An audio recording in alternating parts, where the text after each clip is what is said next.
Hey guys, I'm Rita, and in this episode I will show you how you can invite another user to your QuickBooks accounting software as well as manage user permissions.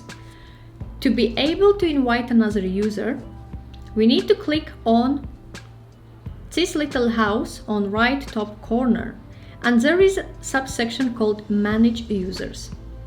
Here I can invite user, select a role, so there is 3 predefined roles. Admin, so if it's admin, you have permissions or access to all of these sections. If you select employee, then you have only 5 places to access. But if you select user, then you have majority of access to different sections on QuickBooks accounting software.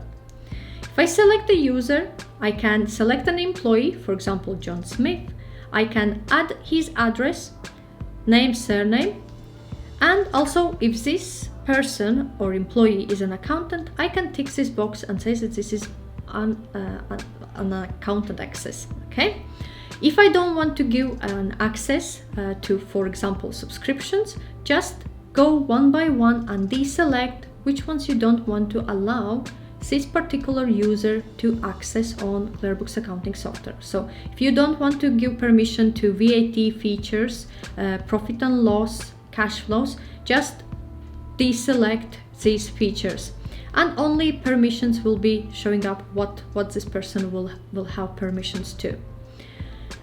Once you have filled in and selected details, click Invite User. So this is a way how you can manage permissions of your users as well as invite a new user to QuickBooks accounting software.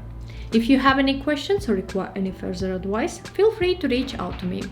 Also, I have shared the links in the description section below to my QuickBooks tutorial and review episodes. If you have not seen it yet, check it out.